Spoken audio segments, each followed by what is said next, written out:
आज का नया टॉपिक है, एक प्रैक्टिकली के रूम में हम करेंगे इस टॉपिक को। और आज हम पढ़ते हैं एक इंडक्शन हीटर के बारे में। तो इंडक्शन हीटर का एक प्रैक्टिकल करते हैं। यह एक डोमेस्टिक इलेक्ट्रिकल्स डिवाइस है।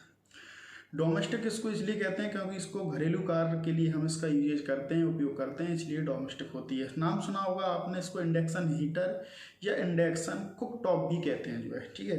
तो इसका आज अपन प्रैक्टिकल करेंगे।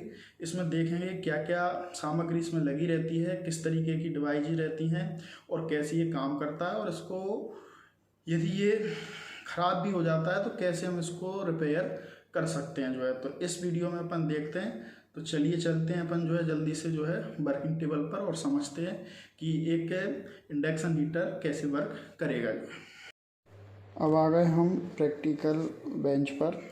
तो यहाँ पे हमें दिख रहा है कि देखो इंडक्शन है, ये इंडक्शन कुकटॉप है, ठीक है। दो इंडक्शन यहाँ पे रखे हुए हैं जिनको हम समझेंगे डिटेल वाइज और रिपेयर कैसे करते हैं।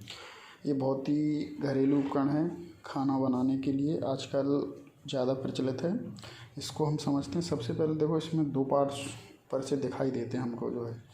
पहला जो ये वाला पार्ट्स होता है, ये क्वार्ट्ज की प्लेट होती है जो है, ठीक है। ये जो पूरी बनी हुई है ये क्वार्ट्ज की प्लेट होती है। इसका जो टेम्परेचर रहता है वो 1500 डिग्री सेंटीग्रेड से भी ज़्यादा को सहन कर सकती है। प्लेट है केवल जो है, ठीक है। प्लास्टिक की प्लेट रहती है जिसमें क्वार्ट्ज मिला हुआ रहता है। ये होती है इसकी पूरी डिस्प्ले जो है, ठीक है। तो ये डिस्प्ले होती है, ये डिजिटल डिस्प्ले होती है। इसमें चूँकि टाइमर भी फिट रहता है और रिले भी फिट रहती है, ठीक है। तो ये पूरा इलेक्ट्रॉनिक्स कंट्रोल करता है, यानी ये कंट्रोल्स पैनल है पूरा। यहाँ पे देखो मैं चालू करके देखता हूँ, अभी बंद है।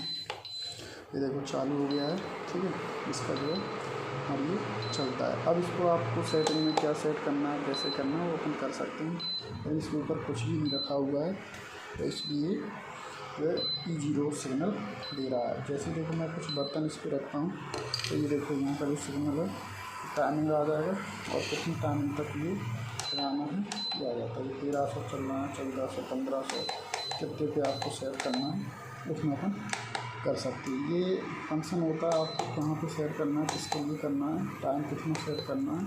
तो जैसे टाइमिंग आ रही है कितना करना है, 2 मिनट 3 मिनट, तो अपन इसको कर सकते हैं, ठीक है। ये ऑफ ऑन बटन रहता है, इस तरीके का पूरा रहता है। तो ये हो गया इसका ऑपरेटिंग सिस्टम। इसमें मतलब ये होता है कि इसमें करंट लगने के कोई भी चांसेस नहीं रहते। तो इसमें क्या बताया मैंने, करंट लगने के कोई चांसेस नहीं होते। जैसे देखो मैं इसको वर्क करूँ, इसमें मैंने पानी रख दिया है और यहाँ पे 1300 सेंटीग्रेड कर दिया है। ये हमारा ट्रांसफार्मर के सिद्धांत पे काम करता है। ये है हमारा सेकेंडरी होता है पूरा, ठीक है। और ये होता है आपका, तो नीचे इसके कॉल होगी, मैं अभी खोल के दिखाऊँगा, वो होता है प्राइमरी। तो देखो 1300 पे रख दिया है और इसमें कभी भी किसी तरीके का करंट आने की कोई भी संभावना नहीं है, क्योंकि इसकी जो सेकेंडरी कॉल है वो नीचे है और प्राइमरी कॉल है वो नीचे, और जो सेकेंडरी कॉल है ये बर्तन को माना जाता है। बर्तन इसमें सेकेंडरी। इसका टेम्परेचर देखो और बढ़ा सकता हूँ, ये 2000 तक होता है हाई से, ये देख सकते हो आप। ये पानी देखो खाली लगा हुआ है, ठीक है। तो जैसे ही मैं इसको बंद कर दूँगा तो ये देखो बहुत ही फास्ट काम करता है ये जो है। और इस तरीके से ये मैं देखो उसको बंद कर देता हूँ, ये बंद हो गया। तो ये देखो पानी का खोलना बंद हो गया। मैं कैसे ही चालू करूँगा, देखो ये पानी का खोलना चालू हो जाता है। तो इस तरीके से ये हमारा इंडक्शन है वो काम करता है। दूसरा मैं इसमें बता दूँ कि कोई भी इसमें डरने की बात नहीं रहती है। इसमें करंट आने का कहीं से लेके कहीं तक कोई संभावना नहीं है। अब मैं इसको पूरा खोल के दिखाऊंगा। रिपेयर के लिए मेरे पास एक इंडक्शन रखा हुआ है, और ये जो कि दूसरी कंपनी का है, बजाज का है, और ये पोलर का था। तो अलग अलग कंपनी, इसमें देखो डिस्प्ले इस तरीके की रहती है, थोड़ा उस चेंजिंग रहता है जिससे कोई रहती है जो है। चलो अब इसको खोलते हैं। इसको खोलने के लिए इसके पीछे से ये इसमें नट रहते हैं, इसके 4 स्क्रू रहते हैं। इनको अपन चारों को इसको ढीले करना बिल्कुल जो है। आप एक अच्छे स्क्रू ड्राइवर से इसको खोल सकते हो जो है। पूरे खोलने के बाद हम इसको जो है अलग इसकी प्लेट निकल जाती है जो, ठीक है। ये देखो मैंने पूरे इंडक्शन को खोल लिया है। अब हम एक एक पार्ट्स को समझेंगे। ये जो प्लेट थी जो मैंने आपको बताया था, ये देखो क्वार्ट्ज की प्लेट है ये जो है, ठीक है। ये बहुत ही हार्ड होती है, टेम्परेचर को आसानी से सहन कर सकती है जो है, ठीक है। और दूसरा ये पार्ट्स है इसका, ये इसका पूरा ऊपर का कवर था, ऊपर से जो लगा रहता है इसका बंद करने के लिए प्लास्टिक को। ये है मेन इम्पोर्टेंट इसकी कॉइल। इस तरीके की देखो इंडक्शन में कॉइल रहती है। ये है प्राइमरी कॉइल, ठीक है, ट्रांसफार्मर की तरह काम करती है। प्राइमरी कॉइल बनी हुई है पूरी जो है। इसको ठंडा करने के लिए देखो ये पंखा लगा हुआ है पूरा का पूरा। और अगर अपन इस साइड की बात करें तो देखो ये पूरा इसका डिजिटल IC कंट्रोलर लगा हुआ है पूरा इसमें। जिस तरीके से ये वाला पार्ट्स है, मैं इसको चला के बताऊंगा। जैसे ये है पार्ट्स पूरा, ये देखो ये वाला पार्ट्स पूरा बना हुआ इस तरीके की। इसमें प्लेट रहती है जिसमें टाइमर रहता है और पूरा सेटिंग रहती है, मैं पहले ही बता चुका हूँ आपको जो है, ठीक है। अब यहाँ पे क्या रहता है, ये सेंसर रहता है। ये देखो यहाँ पे हीटिंग सेंसर रहता है। कई बार ये ख़राब हो जाता है। ये देखो मामूली सा लगा हुआ है हीटर सेंसर, तो ये ख़राब हो जाता है तो ये बार बार एरर देने लगता है जो है, ठीक है। तो जब भी आप रिपेयर करो तो ये ख़राब होता है जो है। अब इसकी अपन नीचे जो मेन पावर प्लेट होती है वो इसके नीचे लगी है, तो हम इसको हटाएंगे और नीचे इसकी पावर प्लेट देखेंगे। और ये देखो मैंने प्राइमरी पूरी जो कॉइल है तो उसको निकाल लिया है अलग। ये मैं इसको अलग कर लूँगा यहाँ से। इसको सेंसर निकाल दी हूँ, तो मैंने सेंसर निकाल दिया। देखो पीछे से भी देख सकते हो आप, इस तरीके की है। अब देखो ये तो पूरा इम्पोर्टेंट चीज़ रहती है। ये पूरा इसका पावर सिस्टम लगा हुआ है। ये सिंक लगी हुई है हीटिंग के लिए, ठीक है। ये ट्रांसफार्मर लगा हुआ है अपना जो है टोरॉइड कॉइल वाला। और ये पूरा पावर जैसे यहाँ से देखो इनपुट आता है तो यहाँ पे जाएगा और ये पूरा का पूरा जो है इसके थ्रू बढ़ता है। इसको पूरा कंट्रोलर करने के लिए ये वाली प्लेट रहती है।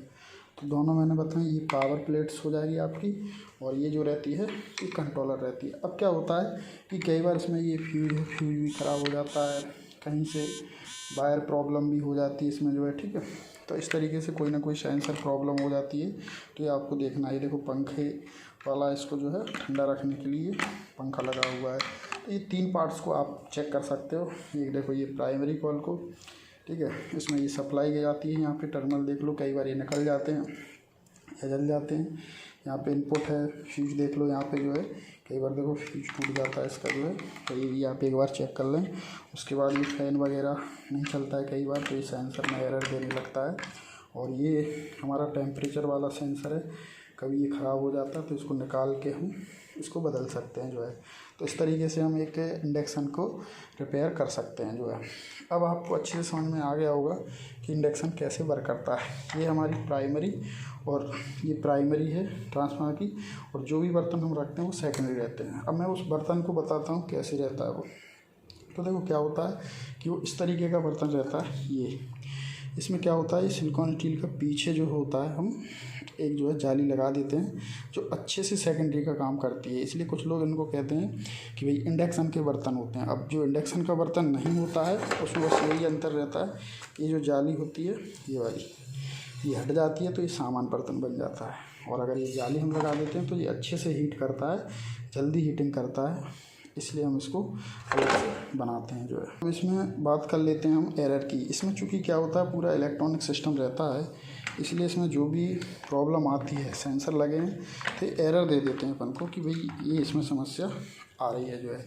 जैसे क्या होता है कि इसमें ये वाला मेरा देख रहे होगे आप, इसको जैसे मैं चलाता हूँ तो ये ई से एरर दे, देखो ये अभी जो E0 दे रहा है, E0 का मतलब ये होता है कि अभी आपका सेकेंडरी नहीं जुड़ा है। जैसे मैं देखो बर्तन इस पर रख दूँगा तो E0, ये देखो E0 हट जाएगा इसका जो। ऐसे ही E1 आता है, E2 आता है, कोई टेम्परेचर का रहता है, कोई सेंसर का रहता है, टाइमर का रहता है, वोल्टेज का रहता है, ऐसे देखो अलग अलग रहते हैं जो है। तो इसलिए इसका जो एरर कोड है वो हमें पहले ही आ जाता है जब आप रिपेयर कर रहे हो किसी इंडक्शन को, तो एरर कोड को ज़रूर देख लें आप लोग। तो आशा करता हूँ कि आपको ये इंडक्शन समझ में आया होगा। इसमें एक सबसे इम्पोर्टेंट बताना बात रह गई है मेरे लिए, जिसकी सावधानी है वो अपन को क्या रखना है, ठीक है। सावधानी में सबसे इम्पोर्टेंट चीज़ ये है कि इसके ऊपर कोई भी आपका तरल पदार्थ नहीं गिरना चाहिए, ठीक है। बेसिकली थोड़ा बहुत गिर जाए तो उसको तुरंत साफ़ कर दीजिए, क्योंकि यहाँ से वैसे तो ये पैक रहता है, लेकिन यदि इसके अंदर चला जाता है तो आपको पता है कि ये पूरा इलेक्ट्रॉनिक सिस्टम प्लेट जो है इसमें भर जाएगा तो इसको शॉर्ट कर देता है और इसके पुर्जे ख़राब कर देता है। ये सबसे सावधानी है। दूसरा, इसमें कभी भी करंट नहीं आ सकता है, क्योंकि ये पूरा का पूरा होता है वो आपका जो है प्लास्टिक पीवीसी इंसुलेटेड रहता है और ये क्वाड रहता है, इसलिए आपको कभी भी इसमें देखो करंट नहीं लग सकता है और आपका हाथ कभी भी सेकेंडरी का काम नहीं कर सकता। जैसे आप इस पर हाथ रखोगे ना तो ये कभी भी काम नहीं करेगा जो है। तो आई होप वीडियो आपको पसंद आ रहा है।